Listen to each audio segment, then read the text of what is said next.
Well, hello, ladies and gentlemen. Warm welcome to Majesty TV Network, Majesty Christian TV Network. It's a joy to welcome you this hour. My name is Apostle Larry Dokino. Well, today I'm standing in for our hostess, Apostle Helen Dokino, and so I'm so glad to be sitting on her seat right now. Today I'm going to take you on a journey. We're going to explore the topic of creating jobs for 50 pluses. 50 pluser is somebody who is 50 years and above. And you probably are aware of the fact that it's quite a challenge for people in that age group to secure jobs for various reasons. In a part of the country, here in the Netherlands, this problem is also prevalent. And so we want to look into it to see what can be done. In fact, I know that even a party has been set up specifically to champion the cause and the interests of people who are 50 plus, because there are hidden issues over there. Now, we had planned for this program a panel of people from the job industry, recruitment industry, but also possibly from the 50 plus party. Well, unfortunately, synchronizing our agendas has not been that easy until this time, but hopefully we intend to bring a follow-up to this. But for now, we have in the studio a veteran job recruiter who's worked many years in the job recruitment industry, and with him we'll be discussing and looking at this topic, and let's see whether we can find some solutions to the problems that are prevalent with the 50 pluses. I'm honored this hour, ladies and gentlemen, to introduce to you one of our own, Mr. Kwame Acquainted. He is now the CEO of Acquainted Services, which is actually a cleaning services activity. But we know also that on the side he is a football agency. That is, if you have candidates who are doing very well, who want to play on an international soccer field, is one person who you should see who can connect you. So I'd like to welcome to the show this hour Mr. Kwame Acquainted. Welcome, sir. Thank you very much, Pastor. How are you doing? I'm okay. Thank you for having me in your program. You're most welcome. Yeah, thank I you. was saying that it's been a while since we last met, but thank God this program has caused us to get together. Yes. Well, I'm quite confident that you were able to help us with some of the questions we have regarding the 50 pluses. Mainly because you are in the job recruitment industry, so at least you have some insight as to how things are working. Okay. So I would like to start off by asking the question, what are some of the reasons why 50 pluses are very often not hired by companies? Well, it's a very good question. From my experience, what I built on the many years that I've been working. Yeah. That's about how many in total, if you can tell us? Like the past 15 years. 15 years. Yeah. I've been working at Tempo Team. Yeah. Also at Goed Werk, Uitzendbureau, where we were mostly helping migrants to get work in Amsterdam. And the problem that 50 pluses most of the time are facing are one, most companies have problem with the risk factor, risk of getting sick, for example. Most of the time, elderly people get more, or the chance for them to become sick is more higher than the younger ones. Secondly, is that the older people have certain ways of working. They have certain ways of working. Yeah, you know, so they have built over the years experiences, and they have their own way of working.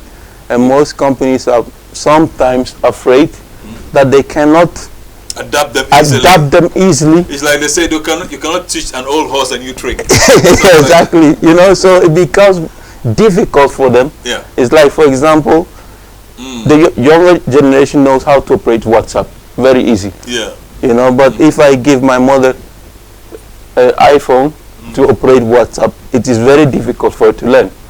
So, and that is the same way companies think. Sometimes it is very difficult for them to change certain ways of work, or change certain things with the elderly people. Yeah. And that's one of mostly the reason why is that they choose mostly for the younger ones. Yeah. Okay. Quite interesting. Has it been like? Well, I know these days technology is driving a lot of things. Yeah.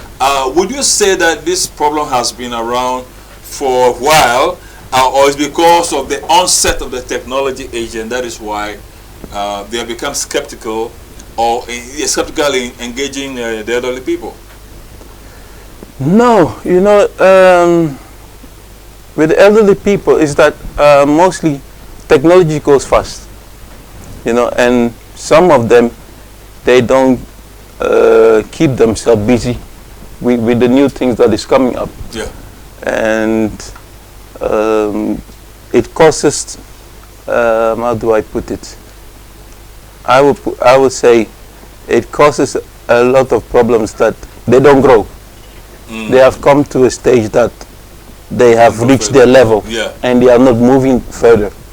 You know, and companies want to move. They want to bring new ideas. They are looking for people that will bring new ideas, innovations. Yeah. So if you don't bring new innovations for certain position, then they might be looking for new generations that will try to help the company to go to the next level. Don't you think that, I mean, I really want you, okay, you as a recruiter, you're not the one who gives the job directly, but you're intermediary between the those who are seeking the job and the employee. I don't know whether, you know, this would apply to all people, all 50 pluses, because these problems that you are mentioning, it sounds reasonable, but I don't think every 50 pluser, for example, is set in his ways and is likely to fall sick from time to time, and therefore poses a risk to a potential employer. How do you react on that? No, of course, it is not a general thing, you know. It's not every 50. It's not every 50. It's a myth which must be broken, because for all you know, it's not really the way people are anticipating it to be, but it's just a myth, a belief that people have that, oh, people, because they are older, they are likely to be falling sick and to go into hospital and maybe staying away from job and all that, and you can also teach them new trick. I know of some elderly people, they are really smart with technology, smart with I mean, they are fit as well. But you know, better than even lazy young people. It's true. It's true what you're saying, but you have to look at individually. It also has to do with the job, the kind of job that the person is going to do. You know, for example, if you look to security jobs, for example, mostly elderly people are actually more respected. You know, than the younger one. Because, for example, if you are standing in a shop, that you come and you see an elderly person standing in the shop, you want to behave yourself. You want to behave yourself. But if you see a younger person, 18 years, standing in the bank, or for example, you might think, who is this small boy telling me what to do? You know, so you have to look at the kind of job as well. You know, because there are some jobs, it is really heavy for the elderly people to do. You know, and so that is how you have to look at it. You know, it's not it's a general thing, but it depends on the case by case basis. You know, that you have to look it individually. Do you agree with me that there is also the general notion about the 50 pluses that they may not be suitable for ready employment and all that? You know, there's one professor who did a study at the University of Utrecht called Skippers. I was reading an article he wrote, and he did a study. He took about 15,000 or so 50 pluses who had been out of job, and the fact they have been trying to get back to the job market, but it's been tough. Most of them were laid off because of the economic crisis that we all just came out of now, and now things are getting better. Okay. And they tried to get back. It was really tough. It wasn't that they were lazy or anything like that, but the crisis caused a layoff. So they were victimized by that.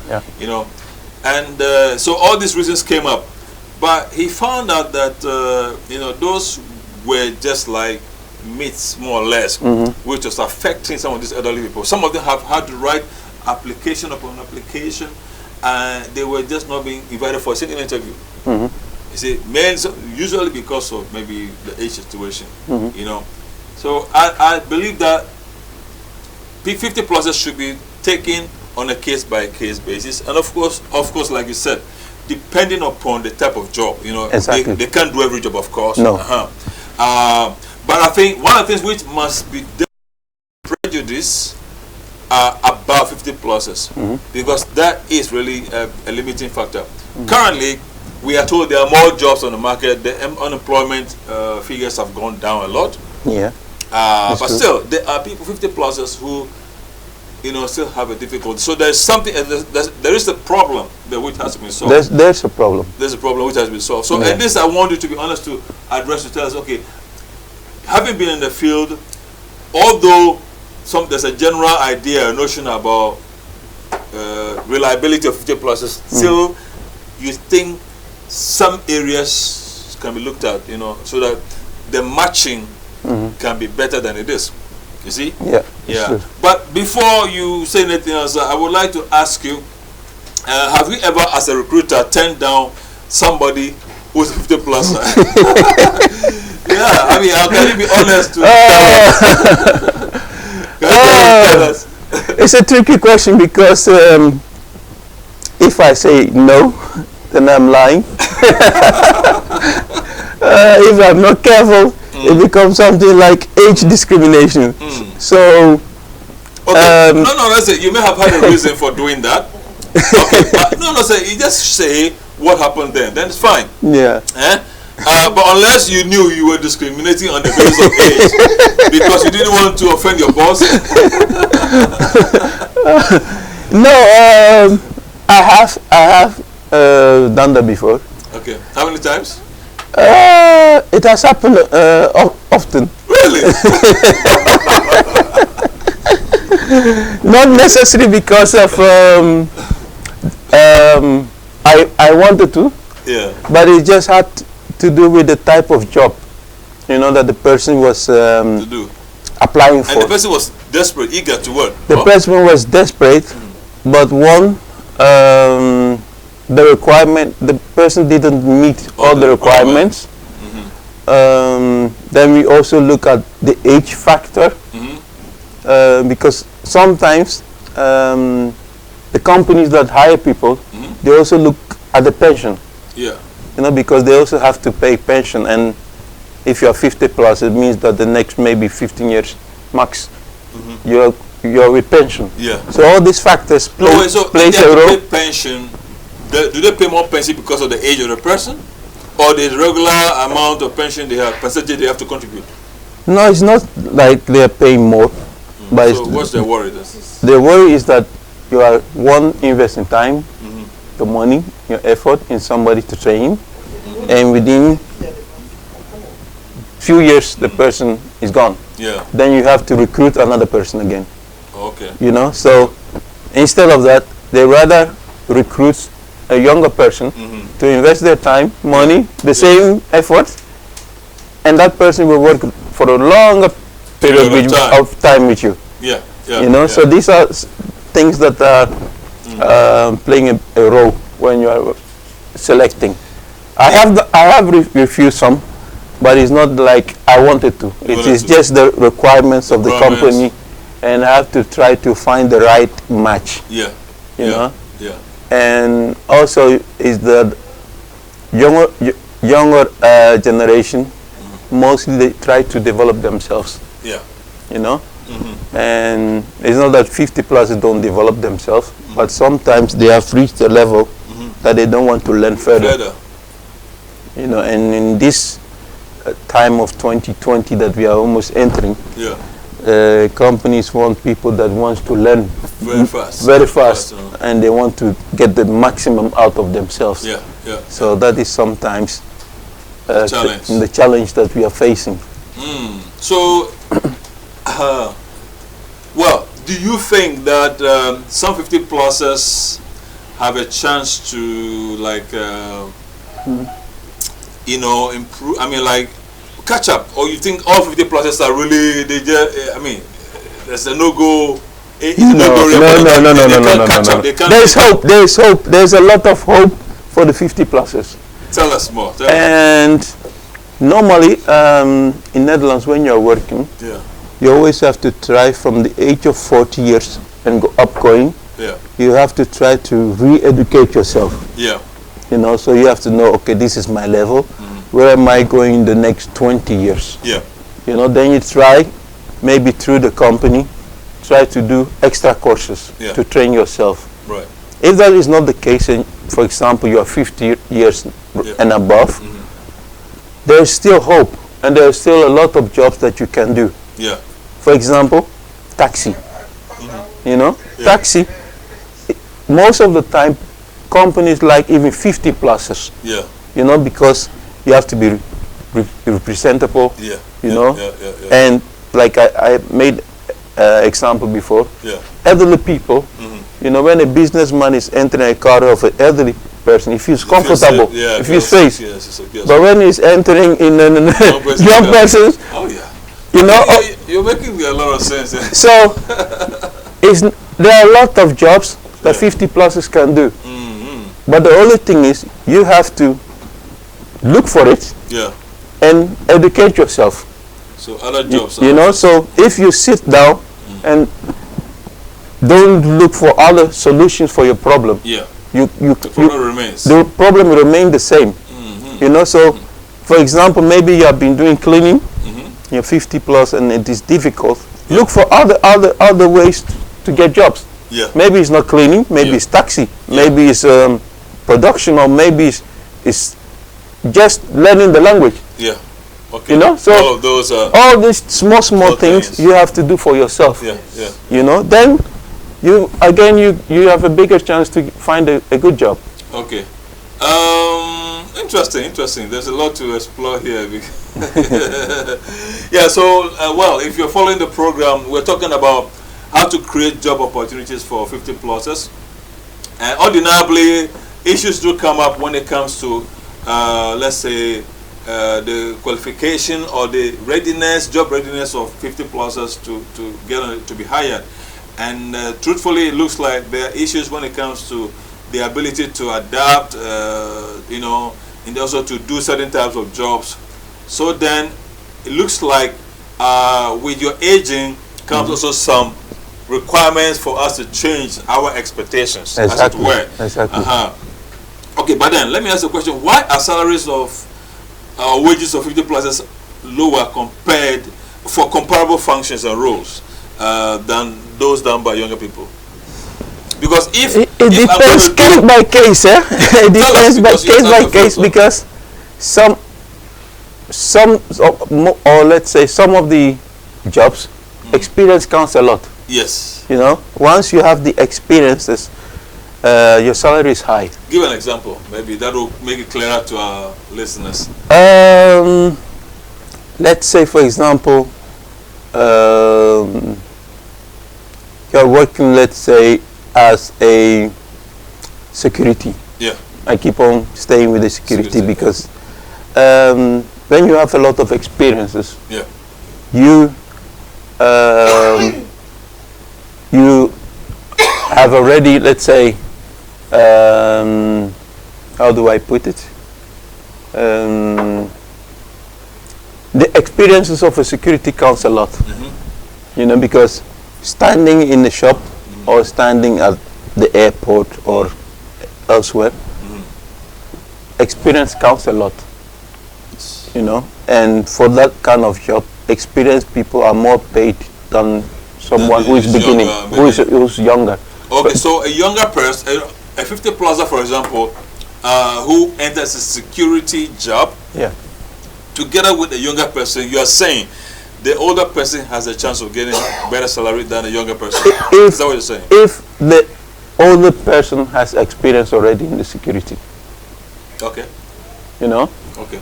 And then his experience will count. Because companies pay also based upon your experience. You know, and also your educational background. Sometimes the reason why younger generations, or let's say younger person, is paid more, sometimes it has to do with this educational background. You know, yeah, like maybe you have been doing the job for a quite long time, but you started with a lower education. Then maybe after 10 years you have not developed yourself. You know, and now, like I said before, the society requires technology. You need to learn. So someone will just come from university, and, his baggage is more heavier than yours. You know, so the things that the person can do, let's say in 1 hour, it will take you maybe 4 hours to do. So of course, he deserves to be paid more. That's obvious. But that is the scenario I'm giving you is for the same function or the same job description. Why does, or let me put it this way, is it likely, does it happen sometimes that because somebody's older, 50 pluser, that person is paid lower than a younger person who goes into the same role or function? Is that logical thing to do? Does that happen? Mostly, if you look to the CIO, for every kind of job, there's a CIO. Okay. You know, and mostly from 23 years and above, the CIO is for every age the same. The same. Okay. You know, then what makes the difference is your experience, your educational background. All these things make then the difference. You know, but in Netherlands, mostly for all the jobs from 23 years and above, you have a CIO with a minimum salary that everybody gets. Then what makes the difference are your knowledge. Knowledge as well. About the job. We might have the same age, or maybe I might be younger than you, but maybe my knowledge about the job is higher than yours. Okay. You know? Or maybe I will become the manager, even though I'm a younger person. You know? Because you know more? Because I know more. So then I have to be paid more. Okay. So what you are saying is that discrimination is not done because of the age of a person for the same type of job. No. When it comes to salary wise, it is not a discrimination. Okay. But it has basically to do with your knowledge, with your role in the company that you are playing. Whether you are a cleaner or you are the boss or you are the manager or maybe a different position. So all these things has a role to play when it comes to salary wise. But that does not deny the fact that in today's world there is still discrimination on the basis of age. Sometimes it's subtle and it's hidden, but it is there. That people are discriminated on the basis of their age, you know, in a job situation. Do you accept that fact? Yes, I accept that fact. Okay. Yeah. Very good. I accept that fact. The truth be told, truth be told. That is the truth. And the reason why is that sometimes the companies look in a certain way. Like I gave you an example before. If a younger person, an older person come, you think, hey, this younger one, he can work maybe 20 years for me. And this man, after 5 years, he's going with pension. And I've been, so let me keep. Exactly. Let me. Okay. So you might want to call it positive discrimination as opposed to negative one. Yeah, exactly. Then it's important to distinguish these things very, very carefully. Okay. Now, in the matchmaking within the job sector, how do you normally do the matchmaking? Is there like something? Do you always have 100% match, or are there sometimes concessions made when there's no 100% match? Do you understand my question? I understand your question. It is very difficult to find a 100% match.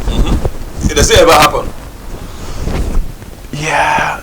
Hardly. It happens maybe once in a while that you find the perfect match. But so you always have to make a concession. So you are saying that never is there 100% match when it comes to matching a job, a candidate with a job? It is quite difficult. Okay, about what percentage is acceptable, realistic in the job recruitment industry? Well, you first of all you look at the job description, what the person has to do, you know. Then you look at the person's educational background, his experience that he has done, and then you try to match and see if it will work. Sometimes with the matching, a language can make a difference. For example. For example, a language can make really a difference, whether the person speaks English or Dutch. It makes a difference. Really? Yeah. Is it in all type of jobs or some jobs? Language will not be that crucial. Not all of them. But I will give you an example. Okay. Let's say, for example, you are cleaning somewhere, and they are looking for a supervisor in a hotel. You have a lot of experience, but you only speak English. You know, and all your colleagues that are working in the hotel, they speak Dutch. No, because sometimes you have maybe someone from Poland working. Eastern Europe. You have somebody from Italy working. You have somebody from Netherlands working. Suriname. All kind of nationalities. And you have to lead them. Which language are you going to speak? You know? So then Netherlands is very important, crucial. You know, so maybe you have worked 15 years in that hotel and you think, oh, they should give me that position. But just because you don't speak Dutch, they will choose another person who speak Dutch. Even if his Dutch is not good, you know, if his Dutch is broken and he tries his best, that person will get the chance and you who doesn't speak at all. Exactly. You know, so these small things is very important when it comes to matching. So all these things we look at it and then we try to make the right match. So we make concession, but we always look at these kind of things and say, okay, because of this, let this person get the job. Now, usually the first introduction to a company or a job process will be the CV. And so when you have looked at the CV, then maybe sometimes you go further to invite the person. But there are also cases where maybe somebody's CV or presentation on the CV may not be that perfect, but that person may actually have the experience and the skills the position requires. I think that can be a challenge, you know. But of course, everybody wants to make sure that they present themselves very well on the CV. Okay, so the issue is when you are doing the matching. I suppose the first do you do the matching with the CV? I think that's what happened. You match the position with the CV. It depends also on the type of job. Sometimes someone calls, I'm looking for work. Most of the time what I do is invite the person. You know, seeing somebody face to face is sometimes different than just on the phone. That's true. And sometimes when you start talking to the person, you see that even the person knows more than what is on the CV. Or sometimes the person doesn't even have a CV. But when you start talking to the person, you see that, hey, this person has experience. So then you rely on the experience of the person, and then you give him the job. Okay.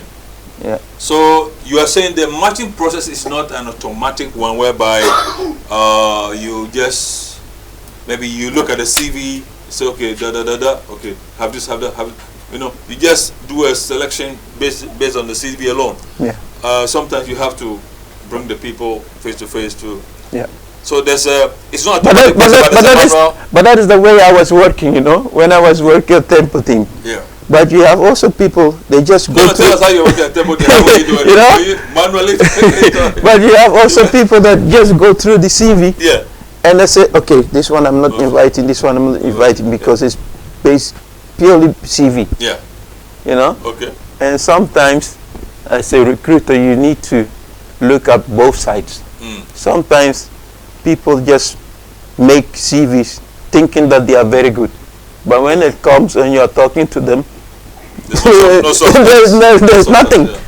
They just make the CV, you know, so that you invite them. But when you are talking to them, you see that this CV, they have nothing. Really?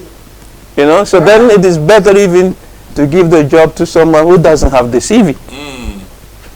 You know, so so all these things, as a recruiter, you have to look at it. Okay, so you're saying that as a recruiter, you kind of use a bit of your technical procedures, but also you need a bit of gut feel, as it were, to select who to invite to talk with. You need to have a little bit human feeling. Human feeling as well. You know, you need to. It's not always protocol. Okay, this is a CV. I have to invite all these people that have good CVs. You know. But sometimes, if you really want to help these 50 pluses, you also have to just invite them. And see what kind of person he or she is. You know, and based upon that, you can choose. Okay, which person you should give the job. Does that happen very often that people, you know, invite people, let's say 50 pluses in this case, and try to make concessions for them, or they just follow all the protocol and just stick to the protocol? You can use yourself an example when you were, you know, recruiting. You know? Yes, you know, tell us the truth. It is 50-50, and it depends on the recruiter himself. Also, you know, because for me personally, I've been living in Amsterdam Southeast more than 30 years. So I know the type of people that are living in Southeast. But if the recruiter is from, let's say, outside Amsterdam Southeast, let's say Northern Holland, and that person comes here, the person doesn't know or doesn't have a clue who are the people living here. You know, so that person might think all of them are the same. You know, but for me, that I'm living here in South Oost, I know what our people are going through, and I know what kind of help they need. Okay, so speaking of that, how differently would you treat somebody from South Oost compared with somebody from maybe other part of outside of Amsterdam who would be recruiting a 50 pluser? What difference would be in the approach? I would like to know. The approach would be the same, because. Well, why would they see a Southeasterner different, you know, from maybe than somebody from where they are coming from? You know, example that I'm trying to give is like when I look to myself. I know what Southeasterns are going through. You know, most of them have low education. I know the background, home situation. I know they are suffering. But someone that is coming from, let's say, from outside Amsterdam doesn't know what they are going through.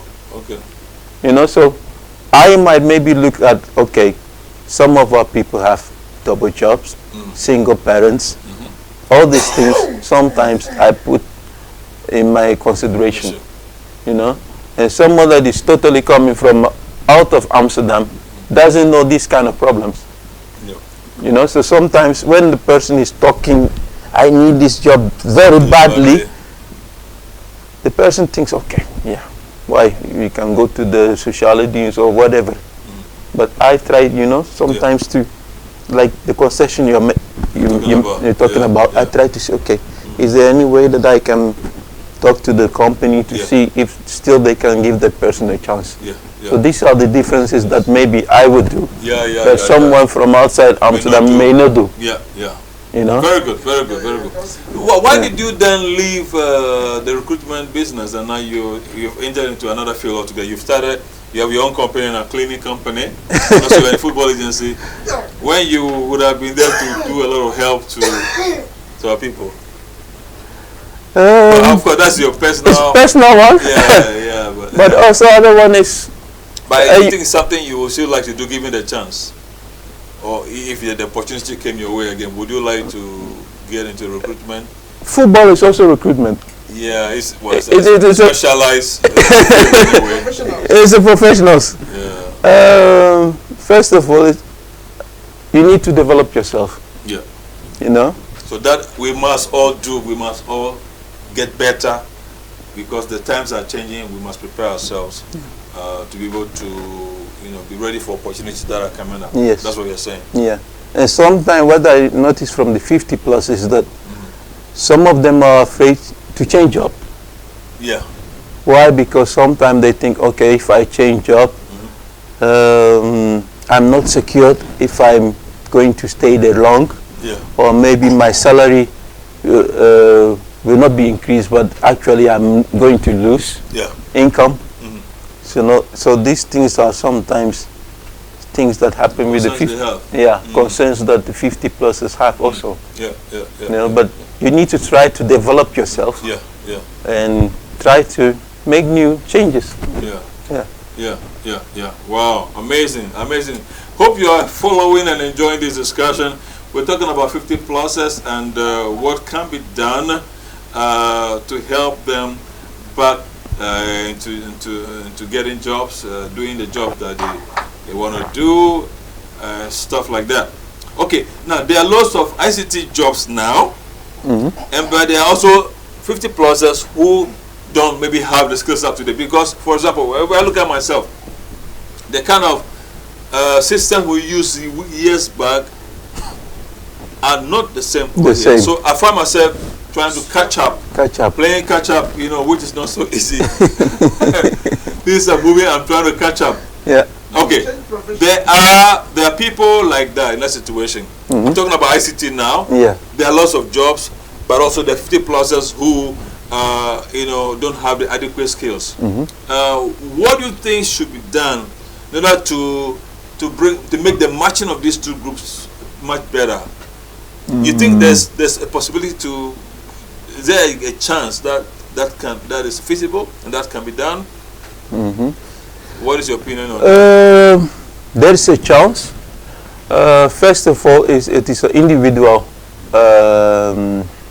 thing, because some people like to learn, some not. But what I know is that the UFA has courses that you can do when you lose your job. So when you lose your job, you fall into the WW. Okay. They have a program for education. So you can tell your consultant or work coaching that they say. You can tell that person, like, okay, I have this background and I want to further or specialize in this field. Then they will finance your education for you. So these kind of things are the helps that the WW or the UFA gives to anyone that loses job. And that one, you can take it very seriously if you want to, grow, or if you want to change profession, or if you want to further your knowledge. You can always call on the UFA to help you, but also the DWI. Also. When you have bijstand uitkering, they can also help you. But sometimes what I notice is that people don't want to develop themselves. Sometimes I feel I have that experience with a lot of people, that they don't want to learn. They say, okay, this is what I know. Why should I learn? Why should I develop myself? I agree with some people. And then might want to just stay where they are. They want to stay, but they also are looking for the job. But the time is not waiting for you. The time is moving on. So if the time is moving on, you also have to move on and try to learn new things. Okay, that's what you mean by develop yourself. Yeah, you have to develop, learn. They learn other things. Yes. From what they know. Yeah. So like you did mention of the IT. Yeah. You can start with your very coach or your plant manager, whoever you have, to put this proposal before him or her and say, look, okay, I have learned onto this, but I see that on the internet there are a lot of jobs with this. So I would like to learn this so that I have more chance to find a job. Another job. You know, so that is something that all these healthcare instances they offer help. So it is up to you to grab that help and make the best out of it. Wow. Yeah. Okay. Now, let me ask you one final question. There are people who, let's say, are jobless now because of the crisis I told earlier. They suffered a job loss, and since they suffered a job loss, it's been difficult for them to get back what the job they were doing before or to find new jobs. Okay. They are all 50 pluses. Now, you just spoke about the UFA helping people to on the way further. Well, I think basically maybe my question has been answered by what you said earlier, because I was going to say who must help who, who must do what in helping some of these people get back on track regarding the employment situation. Yeah. So UFA is definitely UFA or DWA is certainly the most qualified. The two qualified institutions to help. But also you can help yourself. Okay. You know, sometimes, like I did mention, sometimes it's only the language that you have to learn. Yes. You know, once you learn the language, you can become taxi driver. You can become the security person. You know, you can change your profession and jump into new fields. You know? That's very difficult for Africans. Because, we are used to, if you are trained as an engineer down there, you just want to continue all your life as an engineer. So that's very difficult for us. I don't know why. For some. Yeah, but if you are, for example, engineer, there are a lot of engineering jobs available. But sometimes it's just the language. You know, and one thing that we migrants have to learn is that wherever you go, language is something that you have to learn. Yes. You have to adjust yourself in the society that you live and feel home. It is here where you live. You know, so if you neglect to learn the language, you will stay behind because it will become a limitation to you. You know, sometimes even sometimes I do go to some places to translate for people when they have problems with their cases. And then sometimes people look up to them like, you're 20 years in Netherlands, why don't you speak Dutch? You know? So these small things we can do for ourselves. You know, learning the language, you don't need the DWI or you don't need the UBV to help you with. You can just, even if you have kids at home, the kids, you can be practicing with them. You know, or watching Dutch programs, Netherlands 1, 2, 3, or bingo or lingo, and you learn spelling. At least things like that. Things like this. So it will. But looking at our community, do you think the language issue is a big issue? It's a big hindrance for us who are living Southeast? Yeah. Have you seen that as a major? For 50 pluses? Yes. For 50 pluses? Yes. It is. And it is causing a lot of problem because I know a lot of 50 pluses, they were doctors back home or they had better professions, but just because of the languages, they are limited. Or some of them were nurses.